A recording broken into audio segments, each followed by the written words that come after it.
There we go. So I'm going to do things a little differently, I think. I'm going to be doing more of a score analysis, so we'll see how that goes. So hi, I'm Lucy. I'm a composer. Throughout my career as an orchestrator, I've become a bit obsessed with how orchestration works, especially how instruments of the orchestra can work to influence and represent a character or a story. Take, for example, the Romantic composer Camille Saint-Saëns and his 1874 tone poem Danse Macabre, which features a violin representing death. So orchestration, or what instrument plays what bit of music, requires applying of knowledge of things such as connotations of instrumental sound and creating new tone colours to how an instrument might work physically and practically.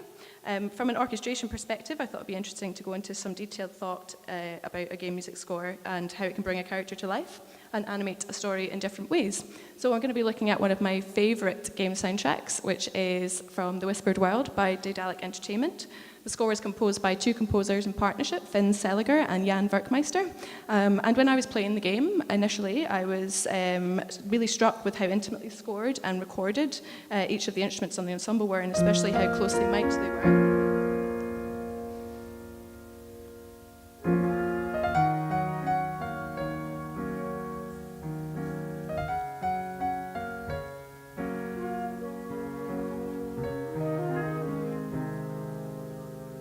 So this is just a short section from the soundtrack. The player plays as the main character there, Sadwick the Sad Clown.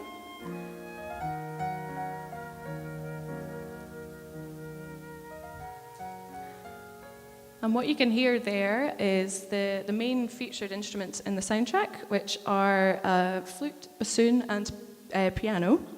When I spoke with the composer Finn about the music and the unusual grouping of the instruments and how they came to choose those three sounds, I was also really interested in why the recording sounded so close. At times you can almost hear the musicians breathing in the soundtrack as well.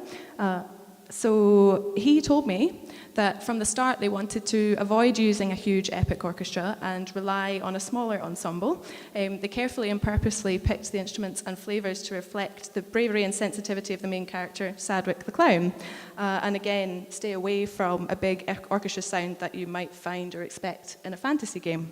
So piano, flute and bassoon represent Sadwick's qualities. As instruments, they have idiosyncratic sounds, reflecting Sadwick's strengths and flaws.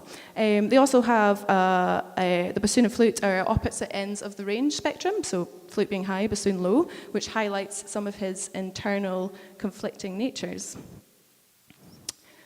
So in terms of the sound and character, flute is light, sweet, expressive, especially in its mid to high range, and it can be soft and dark in its low range. Originally made from wood or even bone, it still carries a history of folk connotations in its sound and matches Sadwick's gentleness and spirit.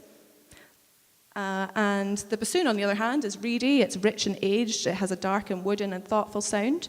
It reflects Sadwick's pessimism and his tiredness beyond his years, as well as his carefulness. And piano, with a huge expressive range, dynamic range, and incredible sensitivity, has a somberness and a familiarity to it in the music, and also implies great power. So all of the instruments have these qualities, and they're also very expressive when played quietly and softly. And so in our correspondence, Finn said to me, we wanted to have it as intimate as possible. Mainly we used piano, bassoon and flute with some additions of orchestra samples. The solo instruments were recorded in one large session at our studio in Hamburg, and all microphones were positioned pretty close to get all the realistic imperfections that we were looking for. So capturing the sensitivity of the instruments was incredibly important, especially at close range, to personify Sadwick down there.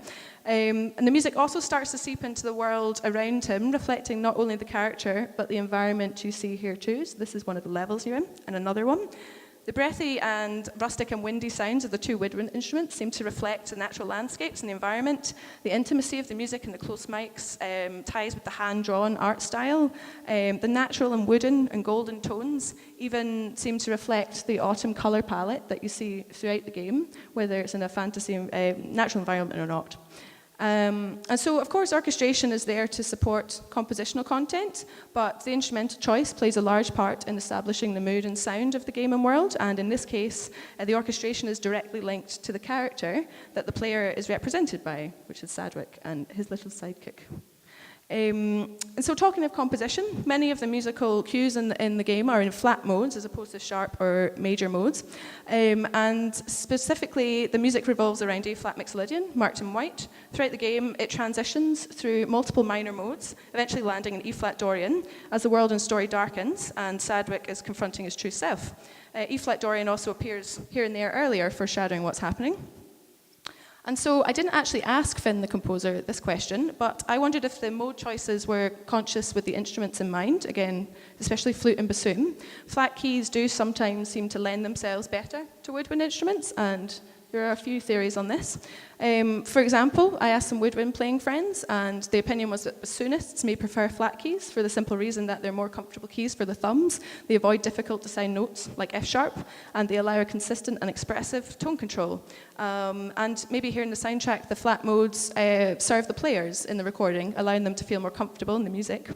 And the flautist opinion was that they preferred sharp keys for comfortability reasons. However, flute-playing friends of mine commented that while sharp keys lift a flute sound, flat keys actually can ground the sound of a flute and give it weight. And so I wondered if the soundtrack flat modes may be bringing out this flute quality, which is also enhancing the sense of Sadwick's defeatist attitude, which crops up throughout the game. So I feel like the music in Whispered World forms a deep connection between the sound and the character. It threads Sadwick into the story and environment, personifying his emotions through the timbres of the instruments and their combinations, connotations, and compositional choices. Perhaps by association, you as the player feel more connected and immersed as the sound connects you to the character. The music wraps you up in it, it animates the character and story, and links you on a sonic and meaningful level with the digital experience. So, thank you.